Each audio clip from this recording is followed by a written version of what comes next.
సమావేశం పెట్టిన పెద్దలందరికీ కూడా నా నమస్కారాలు, నా కృతజ్ఞతలు. ఈ రోజున ఇక్కడికి వచ్చినటువంటి మా రైతు నాయకులు అందరికీ కూడా, మీడియా వారికి అందరికీ కూడా నా హృదయపూర్వక నమస్కారములు. నా పేరు బావిశెట్టి నారాయణ స్వామి, కొత్తపల్లి మండలం, మా గ్రామం రావివారిపోడు. మేము 2005 నుంచి ఈ ఎస్సీజెడ్ వచ్చినప్పటి నుంచి 2005 నవంబర్ నుంచి ఎస్సీజెడ్ నవంబర్ అప్పటి నుంచి స్టార్ట్ అయింది. ఇది ఫస్ట్ని కాకినాడ దగ్గర ఓఎన్జీసీ ఆయిల్ రిఫైనరీకని తీసుకోవడానికని ప్రపోజల్ పెట్టినట్టుగా పేపర్ ప్రకటన వచ్చింది. అవి చూసాం. కొద్ది రోజుల తర్వాత మళ్ళీ దాన్ని మార్చేసి కేవీ రావు గారు తీసుకుంటున్నట్టు అక్కడ మార్చేసి మా తొండంగి కొత్తపల్లి మండలాలకి దీన్ని మళ్ళీ మార్చేయడం జరిగింది. మార్చిన తర్వాత అక్కడి నుంచి ఇది మేము అక్కడ ప్రపోజ్ చేసి ఇక్కడికి తీసుకురావడం చాలా అన్యాయం. ఇది మేము భూములు ఇవ్వని చెప్పి అప్పటి నుంచి మేము పోరాటం చేస్తున్నాం. ఆ పోరాటంలో భాగంగానే ఇది చట్టపరమైనటువంటి ఎక్విజిషన్ కాదు, మేము ఇవ్వం. మాకు రైతులకు ఎక్కడ మీటింగ్ పెట్టి ఏం చెప్పకుండానే మీరు ఇన్ని వేల ఎకరాలు తీసుకోవడానికి దానికి మేము ఆమోదించాం అని చెప్పి మేము పోరాటం చేస్తుంటే, అప్పట్లో ప్రతిపక్షంగా ఉండి చంద్రబాబు నాయుడు గారు ఇదంతా అన్యాయంగా రాజశేఖర రెడ్డి గారు పేద రైతులు పొట్టగొట్టి భూములు లాగేసుకుంటున్నారు, వాళ్ళ అబ్బాయి కోసమే భూమి అంతా అని చెప్పేసి ఒక వర్క్షాప్ కాకినాడలో పెద్ద భారీ ఎత్తున మీటింగ్ పెట్టడం జరిగింది. చంద్రబాబు నాయుడు గారు మన జిల్లాలో ఉన్న తెలుగుదేశం నాయకులు, ఇంకా ప్రతిపక్ష నాయకులు అందరితో కలిపి ఇది చాలా అక్రమం, చాలా అన్యాయం, ఇన్ని వేల ఎకరాలు అవసరమా, ఇలా తీసుకోవడం, ఇదంతా వాళ్ళ కోసం, వాళ్ళ అబ్బాయి కోసం చేసే ఇదంతా కుట్ర. అందుకని నేను అధికారంలోకి వస్తే శ్రద్ధ రద్దు చేసి మీకు ఎవరి భూములు వాళ్ళకి తిరిగి ఇచ్చేస్తాను. ఈ రోజు నేను మీకు రావణపేట దగ్గర ఏరువాక చేస్తాను, అక్కడ అంతా ఏర్పాటు చేయండి అని ఆ రోజునే రావణపేట దగ్గర ఏరువాక కూడా చేశారండి. మేమంతా కూడా మళ్ళీ అక్కడికి వెళ్ళాము. మీటింగ్ అయిన తర్వాత తమ్ముళ్ళు ఈ భూములు మీరు దుండుకోండి, మీరు వ్యవసాయాలు చేసుకోండి, ఎవరైనా వస్తే తరిమి కొట్టండి అని చెప్పి, ఆ తర్వాత ఎక్కడెక్కడైనా పబ్లిక్ హీరింగ్ ఏదైనా పెడితే మా ఇళ్ళ దగ్గర పోలీసులను కాపలా పెట్టడం, మేము పబ్లిక్ హీరింగ్కి వెళ్ళడానికి మేము వెళ్ళనిచ్చేవారు కాదు. ఆ రకంగా 31 సెక్షన్ ఏదో ఒకటి పెట్టారు, 10 మంది కూర్చుని ఎక్కడైనా మాట్లాడుతుంటే అరెస్ట్. అలాంటి నిర్బంధాలన్నీ పెట్టుకుంటూ ఆయన చేసిందంతా ప్రతిపక్షంలో ఉన్నప్పుడు ఒక మాట, స్వపక్షంలోకి వచ్చిన తర్వాత శ్రద్ధ రద్దు చేసి ఏదో మీకు అన్నీ మేము న్యాయం చేస్తానన్న మనిషి ఒక మీటింగ్ పెట్టలేదు, ఒక రైతు ఏం చెప్పలేదండి. మేమేదో ఇంకా ఏదో చెప్తారని ఆశించాం. హైదరాబాద్ తీసుకెళ్లారు మమ్మల్ని.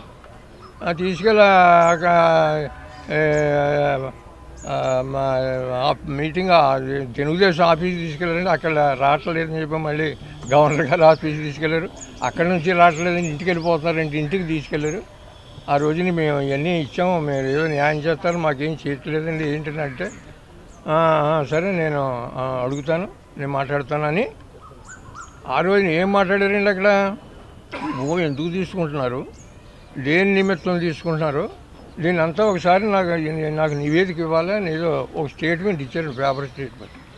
ఇదేంటి ఈ సీఎం గారు మాట్లాడే ఈ విధానం ఇదేం స్టేట్మెంటు, ఇదేం మనకి అయ్యే పని ఏం కాదు అని చెప్పి వచ్చేసాం. వచ్చిన తర్వాత ఏమీ ఒక మీటింగ్ పెట్టడం కానీ మాకేం చెప్పడం కానీ ఏమీ లేదండి. ఈలోగా కలెక్టర్ గారితో ఇవ్వని భూములకు 9 లక్షలు, ఇచ్చేసిన భూములకేమో ఇంకొక 2 లక్షలు అదనంగా, ఆ రకంగా కలెక్టర్ గారితో ప్రకటన చేశారండి. ప్రకటన చేస్తే ప్రకటన చూసిన వెంటనే మేము కలెక్టర్ ఆఫీస్కి వెళ్ళి మా రైతులతో మీటింగ్ పెట్టకుండా మాకేం చెప్పకుండా మీరు ఇష్టం వచ్చినట్టు ప్రకటనలు చేసేస్తే మేము దానికి సమ్మతించమండి, మాకు ఆమోదం కాదు, అది రద్దు చేసేయాలి, అదేం కుదరదు అని చెప్పి కలెక్టర్ గారికి మేము ఒక రిప్రజెంటేషన్ ఇచ్చేసి వచ్చేసాం. అప్పటి నుంచి ఆ తర్వాత మన జగన్మోహన్ రెడ్డి గారు ఎలక్షన్ టైంలో ఆ ప్రాంతాలకు వచ్చినప్పుడు అలా అక్కడికి వస్తుంటే అక్కడికి అలా మేము ఇలా జరుగుతుందని అన్యాయం అని చెప్పి కాగితాలు ఇస్తుంటే ఆయన సేకరించి మీకు నేను ఒక కమిటీని వేసి మీకు న్యాయం జరిపిస్తానని చెప్పి ఒక హామీ ఇచ్చారో మాట చెప్పారు.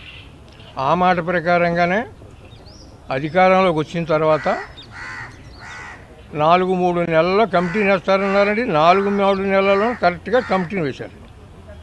కమిటీని వేశాక కమిటీకి చైర్మన్గా మన కన్నబాబు గారిని వేశారు. కన్నబాబు గారిని వేస్తే కన్నబాబు గారి దగ్గరికి వచ్చామండి. వచ్చి కలిస్తే ఏంటి మీ ఉద్దేశం ఏంటి, మేము ఏం చేయమంటారు ఏంటి అని చెప్పి మమ్మల్ని ఒక కమిటీగా మా నాయకుల్లో ఒక 5-6 కమిటీగా వేసుకుని ఆ కమిటీని రమ్మని మాతో చర్చించి మేము చెప్పిన విధానాలన్నీ సీఎం గారి దగ్గర తీసుకెళ్ళి ఇవన్నీ చెబుతుండేవారండి. ఈ కమిటీ సిఫార్సు ఏంటంటే కమిటీని మీరు ఇక్కడ ఈ భూసేకరణ విధానం ఎలా స్టార్ట్ అయింది, ఏం జరిగింది అదంతా క్లియర్గా మీరు ఒక పరిశీలన చేసి ఒక నివేదిక తయారు చేసి ఇమ్మని కమిటీకి చెప్పారన్నమాట. దాని ప్రకారంగానే మమ్మల్ని రమ్మనటం, చైర్మన్ గారు అడుగుతుండడం, అది సీఎం గారికి చెబుతుండడం, సీఎం గారి దగ్గర నుంచి వచ్చి మాకు చెబుతుండడం ఇవన్నీ జరిగాయండి. ఆ ప్రకారంగానే ఎన్నో మీటింగులు అండి. ఇక్కడ ఎక్కడా కాకుండా కలెక్టరేట్ మన అక్కడ రాజమండ్రి కలెక్టరేట్లో పెట్టేవాళ్ళం మీటింగ్. అక్కడ తీసుకెళ్ళేవారు SCZ వారిని, మమ్మల్ని, రైతుల్ని అందరినీ కూర్చోబెట్టి అక్కడ మాట్లాడేవారు. ఇవన్నీ మళ్ళీ సీఎం గారి దృష్టికి తీసుకెళ్ళేవారు.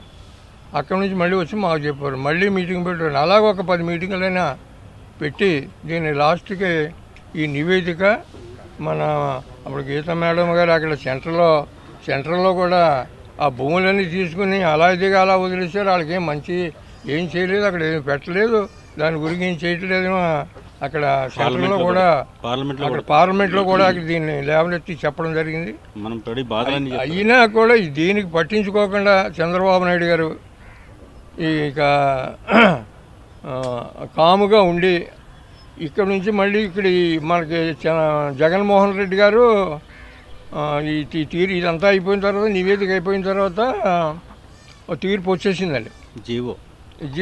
తీర్పు వచ్చిందని ముందు మీ భూములు మీకు వదిలేశారు, మీ గ్రామాలు మీరు ఏవైతే కోరుకున్నారో మీ గ్రామాలు 5-6 గ్రామాలు ఆ గ్రామాలు వదిలేశారు, మీరు డబ్బు తీసుకున్నటువంటి రైతులు ఎంతమంది ఉన్నారో వాళ్ళ భూములు వదిలేశారు, డబ్బు తీసుకున్న వాళ్ళ భూములు తీసుకుంటారు అని చెప్పేసి ఒక చెప్పడం జరిగింది కన్నబాబు గారు. అప్పుడు వెంటనే మేము చాలా గొప్ప తీర్పు వచ్చింది. మనకు చాలా గొప్ప తీర్పు ఇచ్చారు. ఎక్కడా ఏ రాష్ట్రంలోనూ దేశంలో ఎక్కడా లేని విధంగా చరిత్రాత్మకమైనటువంటి నిర్ణయం తీసుకుని చాలా గొప్ప తీర్పు వచ్చింది. ఇదంతా మన మన మన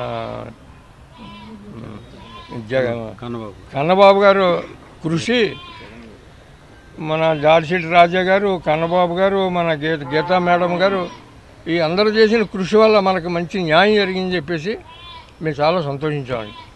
దానికి ఇప్పుడు కన్నబాబు గారు ఏదో చేసేసారు, ఇదే చేసేసారు, అదే చేశారు తప్పుడు ప్రచారం చేయడం అనేది చాలా తప్పండి.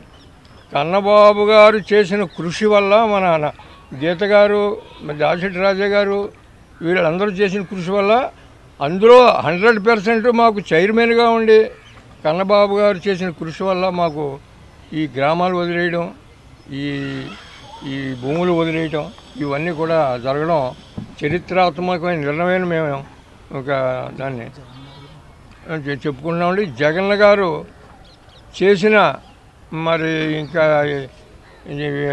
ఈ తీర్పు జగన్ గారు చేసిన విధానం ఏ రాష్ట్రంలో ఎవరో ఈ సీఎం గారు చేసిన విధానంగా ఎక్కడ చేయలేదండి.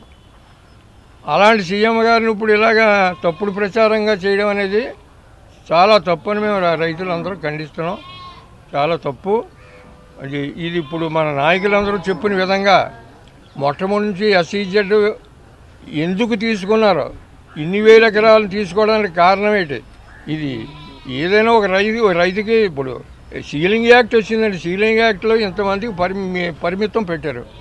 అలాంటిది ఎన్నింటినీ మించిపోయి వేల ఎకరాలు ఒక వ్యక్తి మీకు కొనేసేసి పెట్టడం అనేది చట్ట విరుద్ధమైన పని అని చెప్పేసి మేము అప్పటి నుంచి గట్టిగా మేము దీని గురించి ఇది చేస్తున్నామండి. దీని గురించి నాయకులు చెప్పినట్టుగా మళ్ళీ అన్నీ కూలంకుషంగా చర్చించి చేస్తే ఇంకా చాలా సంతోషిస్తాం. అయితే మా రైతులకి కమిటీ చేసిన సిఫారసు ప్రకారంగా మాత్రం కొంచెం అమలు జరగలేదని కొంచెం తేడాలు ఉన్నాయి. అదే మనవారు చెప్పారు, ఈ ఉన్న భూములు రిజిస్ట్రీలు జరగకపోవడం అనేది చాలా ఇబ్బందికరంగా ఉంది. ఆ ఉన్న భూములు కూడా తొందరగా రిజిస్ట్రీలు అయ్యేటట్టు చేయమని మన నాయకులు కృషి చేస్తున్నారని దాని గురించి మీటింగ్ కూడా పెట్టారు.